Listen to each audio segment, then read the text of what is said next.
pelos desvios ocorridos, havia denúncia de corrupção, de desvio, e estiveram aqui as vítimas, né? Vieram depor as vítimas, nós as ouvimos, revelamos as falcatruas, os crimes, a roubalheira da Bancopp. E aí em 2010, o Jornal Nacional, com William Bonner e a Fátima Bernardes, noticiavam que uma das vítimas da Bancopp era o presidente Lula, proprietário de um apartamento lá no edifício do Guarujá. E mostrava inclusive as manchetes dos jornais, o jornal Folha de São Paulo, o jornal O Globo, a manchete que Lula era vítima das falcatruas da Bancopp, que acabou repassando aí a uma empreiteira de obras públicas para completar a construção dos apartamentos daquele edifício lá do Guarujá. Portanto, já em 2010, todo mundo sabia que o Lula era o proprietário. Agora eles querem enganar a população, a mentira, a mistificação, o engodo. Isso não vai nos emocionar. Nós não nos emocionamos diante da malandragem, da esperteza, da mentira, da mistificação, dessa prática de escamotear a verdade para enganar a população do país. Não, nós não nos emocionamos com estes falsos heróis da política brasileira. Mas eu imagino que realmente a montanha pariu um rato, e o ministro Moro, nesses dias, ainda através das redes sociais, desafiou os criminosos a apresentar, se houver algum crime praticado, que apresente. Se houver alguma imoralidade, apresentem. Se houver alguma ilegalidade, apresentem. Mas até agora não tiveram esta possibilidade. Então, eu estou aqui reforçando o apelo a todos os brasileiros. Vamos continuar defendendo a Operação Lava Jato. E, obviamente, para defender a Operação Lava Jato, não podemos abandonar esses agentes públicos competentes, né? Agora, o ministro Sérgio Moro, antes juiz, o Deltan Dallagnol, procurador, coordenador da Força Tarefa, juiz Bretas, enfim, as pessoas que atuam e fazem o sucesso da Operação Lava Jato, que é a prioridade nacional. A Polícia Federal também. Ainda agora, recebi aqui no meu gabinete alguns integrantes da Polícia Federal, alguns policiais federais, e entre eles estava o japonês da Federal, que se tornou famoso. Está lá ainda no meu gabinete nesse momento. O japonês da Federal está aqui hoje em Brasília. Ele, em determinado momento da Operação Lava Jato, se tornou também uma figura popularíssima, né? Porque ele era o responsável por conduzir aqueles que eram detidos na Operação Lava Jato e levar até a Polícia Federal lá em Curitiba, a superintendência da Polícia Federal, para o depoimento, e depois levar com todos os procedimentos, né? E levar depois para a prisão.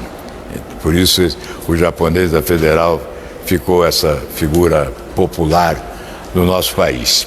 Enfim, o apelo que se formulou hoje no plenário do Senado, da parte dos senadores que estavam presentes, lá estava o Cajuru, estava o Eduardo Girão, estava o Stevenson, estava o Regufe, o Isalci, todos concordamos com a necessidade do Supremo Tribunal Federal rever essa decisão monocrática do presidente Dias Toffoli, sob pena de colocarmos em risco a Operação Lava Jato.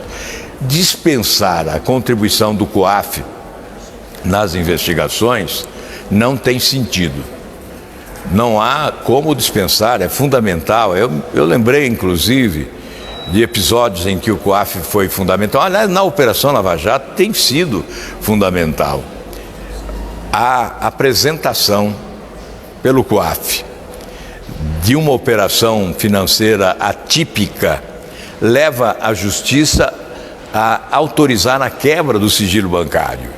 E aí você vai conhecer o passeio do dinheiro, de onde saiu, para onde foi, e vai identificar a propina, e vai identificar a empresa laranja. Então o COAF é essencial. Eu lembro sempre do COAF que me permitiu denunciar lavagem de dinheiro por intermédio das loterias da Caixa Econômica Federal. Eu fiz um pedido de informação ao COAF. O COAF respondeu na forma de sigilo, envelope lacrado, com uma tarja de sigiloso. E eu assinei um documento, sem conhecer o teor, assinei um documento de que preservaria o sigilo das informações que estava recebendo. Ao abrir o envelope, fiquei assustado. Eu estava diante de um crime, provavelmente o crime de lavagem de dinheiro. As loterias da Caixa Econômica estavam sendo utilizadas pelos bandidos para lavagem de dinheiro do crime organizado ou da corrupção na administração pública. Arquitetava-se um conluio entre gente de lotérica, funcionários da Caixa Econômica, que avisavam os ganhadores, indicavam quais foram os ganhadores. O prêmio não precisava ser de grande valor, podia ser um prêmio menor, mas aí tivemos um ganhador que ganhou mais de 500 vezes, um outro ganhou mais de 250 vezes. Houve um ganhador que ganhou no mesmo dia em várias loterias. Então isso ficava patenteado, existir uma quadrilha operando e promovendo a lavagem de dinheiro. O dinheiro sujo era entregue ao ganhador, que passava o prêmio, e esse prêmio depois era recebido na Caixa Econômica pelo criminoso, e que limpava, portanto, o dinheiro sujo. Ele fazia uma substituição de dinheiro sujo por dinheiro limpo. E isto estava ocorrendo reiteradamente. Nós fomos à tribuna e denunciamos. Eu entendi que entre preservar o sigilo ou ser punido por não preservar o sigilo, mas denunciar o crime, eu imaginei que me cabia denunciar o crime. Afinal, eu não sou um baú para esconder falcatruas. Então fui à tribuna e denunciei o crime. Depois o Fantástico fez uma matéria, filmou os documentos que eu possuía, inclusive os do COAF, e abriu-se um inquérito para apurar a responsabilidade de quem vazou informações sigilosas. Eu fui até a Polícia Federal e disse: olha, fui eu, não percam tempo, não gastem papel, combatam aí a corrupção, persigam os criminosos, não percam tempo para apurar se eu vazei ou não vazei. Fui eu sim, fui o responsável. Eu entendi que eu não tinha o direito de ocultar um crime. E o que ocorreu? Ocorreu que não tivemos mais notícia de lavagem de dinheiro por intermédio das loterias da Caixa Econômica. Então eu acabei prestando um serviço ao Brasil. Interrompi com aquela denúncia um processo de assalto ao dinheiro público. Interrompi um processo que beneficiava criminosos, né? Que facilitava a vida de criminosos, que estimulava o crime, por intermédio da lavagem de dinheiro. Olá, tudo bem? Por intermédio da lavagem de dinheiro. Então, aquele processo criminoso foi interrompido com aquela denúncia. Depois eu fui lá, respondi ao inquérito, ao Ministério Público, depois acabou arquivando porque prescreveu, mas eu até gostaria de ter sido julgado pelo Supremo por ter vazado informações sigilosas, porque aí nós estabeleceríamos um confronto do dever de um parlamentar, se ele tem a proteção constitucional para acabar com o sigilo diante do crime, ou se ele deve fechar os olhos para o crime. Seria um bom debate no Supremo Tribunal Federal. Eu gostaria que esse assunto tivesse chegado até o Supremo, mas ele acabou, com a demora, com o tempo que passou, ele acabou morrendo no Ministério Público. Veja, eu seria julgado por ter denunciado um crime. Os criminosos não foram julgados. Eles não foram apanhados, mas interrompeu-se o processo, interrompeu-se a prática daquele crime com a utilização dos recursos das loterias da Caixa Econômica Federal. Portanto, em determinadas circunstâncias, vale a pena revelar a fonte, ignorar o sigilo. Vale a pena. Neste caso do vazamento, é obrigação do Sr. Glenn Greenwald levar o material do crime, o produto do crime, o produto de uma ação criminosa, é dever dele levar ao Supremo Tribunal Federal, se não deseja levar ao Ministério da Justiça, por não confiar no Ministério da Justiça, por entender que o ministro Sérgio Moro seria parcial. Leve ao Supremo Tribunal Federal. É dever. Houve um crime. Praticaram um crime que tem criado problemas para o nosso país. Portanto, creio que a liberdade de imprensa está assegurada. Divulgue, pode divulgar. Já divulgou, divulgue mais, divulgue tudo. Não há por que esconder, divulgue, mas leve o produto do crime ao Supremo Tribunal Federal para as providências que o caso exige. Bem, amigos, eu vou parar por aqui, né? Alguma coisa importante aí? Agora, a PGR dizendo que a atuação de Moro... Aqui a Procuradoria-Geral da República, da parte do Subprocurador-Geral, Nível de Freitas, que rebate o STJ, um pedido de Lula para anular a condenação do triplex, sob a alegação de parcialidade de Sérgio Moro, com base nessas mensagens ridículas aí que foram divulgadas pelo americano Glenn. Aqui a manchete é: a atuação de Moro não prejudicou Lula, diz a PGR. Seria incrível, né, que essas conversas reveladas criminosamente pudessem dar munição. Esse foi o objetivo do vazamento, dar munição aos advogados. Mas essa é uma munição muito fraca para detonar a Operação Lava Jato. Aliás, essa história do triplex nós conhecemos desde 2010. Nós convocamos aqui no Senado, em comissão aqui do Senado, os responsáveis pela Bancop, que era aquela cooperativa que construiu esse prédio lá do Guarujá. E aqui nós interrogamos os responsáveis pelos desvios ocorridos. Havia denúncia de corrupção, de desvio, e estiveram aqui as vítimas, né? Vieram depor as vítimas, nós as ouvimos, revelamos as falcatruas, os crimes, a roubalheira da Bancop. E aí, em 2010, o Jornal Nacional, com William Bonner e a Fátima Bernardes, noticiavam que uma das vítimas da Bancop era o presidente Lula, proprietário de um apartamento lá no edifício do Guarujá. E mostrava, inclusive, as manchetes dos jornais, Jornal Folha de São Paulo, o Jornal O Globo, a manchete que Lula era vítima das falcatruas da Bancop, que acabou repassando aí a uma empreiteira de obras públicas para completar a construção dos apartamentos daquele edifício lá do Guarujá. Portanto, já em 2010, todo mundo sabia que o Lula era o proprietário. Agora eles querem enganar a população, a mentira, a mistificação, o engodo. Isso não vai nos emocionar.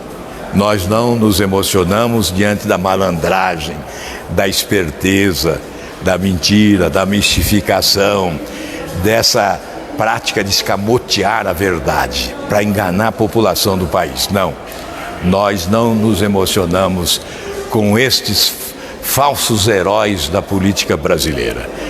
Corromperam, roubaram, assaltaram o Brasil.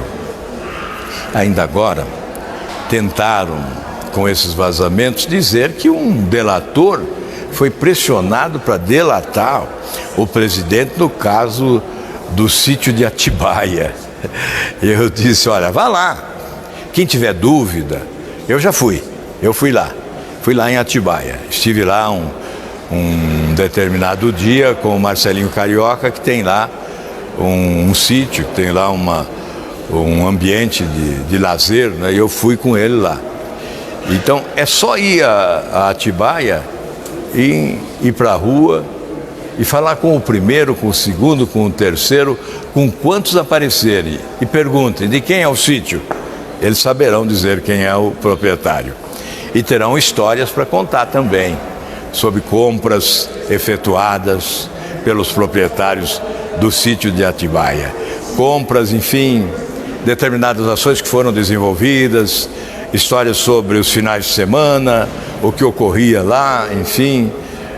Nós não somos idiotas, né? Quer enganar quem com essas balelas, né? Dizer que o sítio não é dele e tal. Aliás, o material de prova foi colhido em buscas e apreensões, né, que a Polícia Federal realizou na residência do ex-presidente, lá no Instituto Lula, nas empreiteiras. Então, as provas documentais, materiais, além das testemunhais e além das delações, são provas irrefutáveis, né? E não há como escapar da cadeia. Essa que é a verdade. Está preso, tem que continuar preso, tem que cumprir a decisão judicial, a condenação, e tem que pagar pelo crime praticado. Voltamos ao assunto hoje exatamente em função dessa decisão do ministro Dias Toffoli e a confirmação desta necessidade inabalável de todos nós brasileiros que queremos mudança no país, apoiarmos a Operação Lava Jato, defendermos os seus integrantes, proporcionarmos ao Brasil a manutenção, a preservação desta esperança de que somos um país em marcha para o futuro, destinados à construção de uma grande nação, superando todas as dificuldades. Isto é emblemático, esta Operação Lava Jato é decisiva, é talvez o fato histórico mais importante dos últimos tempos no nosso país, porque nos empurra na direção da nova justiça que todos nós desejamos. Muito obrigado a todos vocês, cabe agora o agradecimento, né, pelo apoio durante esse primeiro semestre. Eu estou saindo, ali está o elevador, eu já vou para lá e vou sair daqui hoje e voltar à atividade aqui em agosto, embora nós não vamos parar nesses dias de recesso.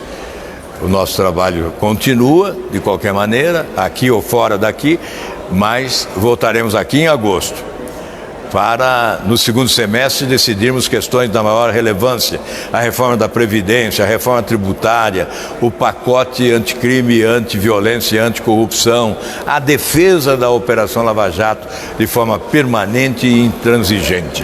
Eu quero agradecer o apoio desse primeiro semestre, a sua solidariedade, o seu estímulo, a crítica construtiva, e quero dizer aos agressores que podem continuar agredindo, porque nós temos aí um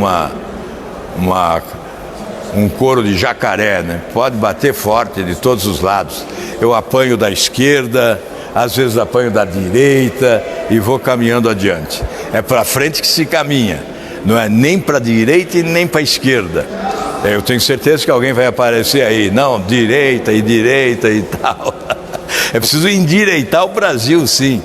Mas a expressão tem outro objetivo: é jogar esse país adiante, fazer esse país crescer, reduzir as desigualdades sociais, diminuir os índices de violência e de corrupção, fazer do Brasil uma grande nação respeitada internacionalmente. Então, podem bater da esquerda, já estou acostumado, há 15 anos apanhando da esquerda, aí nas redes sociais, né? Batem, mentem, criam fake news, mas podem continuar, não há nenhum problema. Eu repito, nós estamos com uma couraça resistente, não é?